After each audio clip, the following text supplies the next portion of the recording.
Hello. Hello. Hello, how are you? I'm fine. Good. And you? I'm good. I just wanted to catch up with you on what you thought when you were there. Okay, yes, I returned last night already, Yeah. so that I was 1 day. Yeah. Impressions? Impressions are sad. Mm-hmm.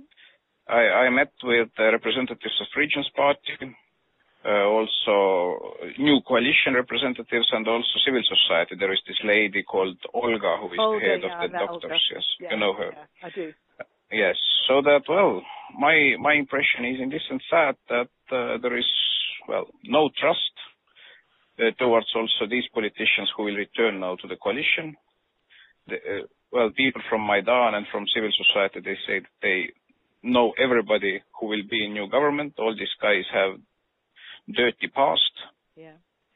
So that, well, they made some proposals to the same Olga and some others from civil society to join new government. But this Olga, for example, she says directly that she's ready to go to the government only in the case if she can take with her team foreign experts to start real healthcare reforms.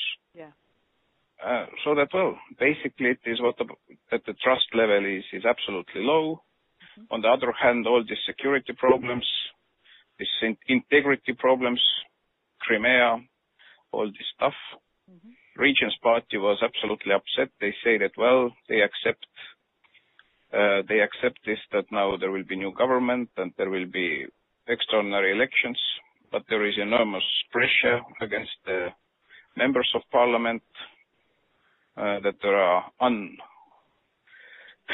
uninvited visitors during the night to party members. Well, some journalists who were with me, they saw during the day that one member of parliament was just beat in front of the parliament building by these guys with the guns on the streets. Yeah. So that all this mess is still there. And of course, this Olga and others from civil society, they were absolutely sure that people will not leave the streets before they see that the real reforms will start. So that it's not enough that there is just change of government. So that is the main impression. So that from EU's and also, well, Estonia's point of view, of course, we should ready to put this financial package together with others. Yeah. This very clear message is needed that it's not enough that there is change of government, but the same real reforms, real, action to increase the level of trust. Otherwise, well, it will end badly. Yeah. Because the Regions Party also said that, well, you will see that if the people from the eastern part of Ukraine will really wake up and will start to demand their rights. Some people also with me, they were in Donetsk. Their people said that, well, we can't wait how long still the occupation of Ukraine lasts in Donetsk. Yeah. That it is real Russian city, and we'd like now to see that, well, Russia will take over. So that, well,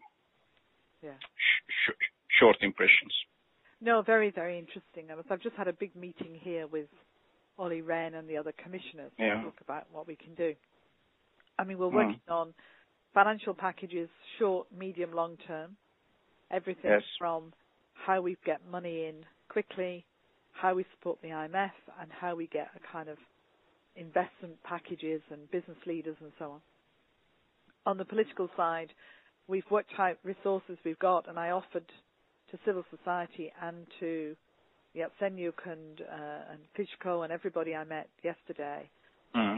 We can offer you people who know how to do political and economic reform. The countries that are closest to Ukraine have themselves been through dramatic changes and have done big political and economic reforms. So we've got loads of experience to give you, which we're happy to give. I said to the people in Майдан, yes, you want real reforms, but you've got to get through the short term first.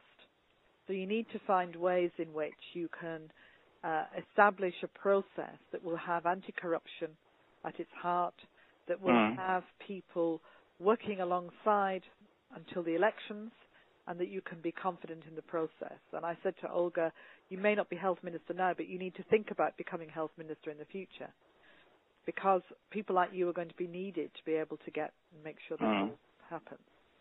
But I've also said to them, if you simply barricade the buildings now, and the government doesn't function, we can't get money in because we need a partner to partner with. Absolutely.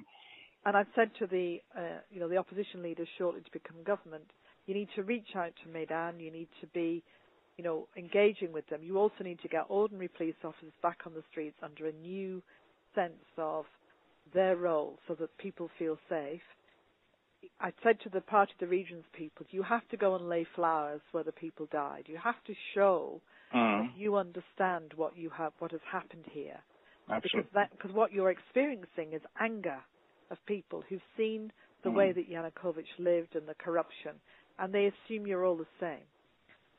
And also the people who've lost people and who feel that, he ordered that to happen. There's quite a lot of shock, I think, in the city, a lot of sadness and shock, and that's going to come out in some very strange ways if they're not careful.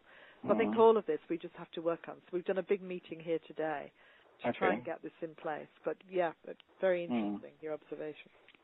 It is, and well, actually the only politician the people from civil society mentioned positively was Poroshenko.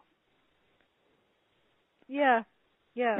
So that he has some sort of, trust among all these Maidan people and civil society. And second, what was quite disturbing, the same Olga told that, well, all the evidence shows that people who were killed by snipers from both sides, among policemen and people from the streets, that they were the same snipers killing people from both sides.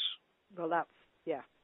So that, and then she also showed me some photos. She said that has medical doctor. She can, say that it is the same handwriting, the same type of bullets, and it's really disturbing that now the new coalition, that they don't want to investigate what exactly happened, so that there is now stronger and stronger understanding that behind snipers it was not Yanukovych, but it was somebody from the new coalition. I think they do want to investigate. I mean, I didn't pick that up. That's interesting. Gosh. Yeah, so that it was, in this sense, disturbing that if it starts now to live its own life very powerfully, that it already discreditates from very beginning also this new coalition.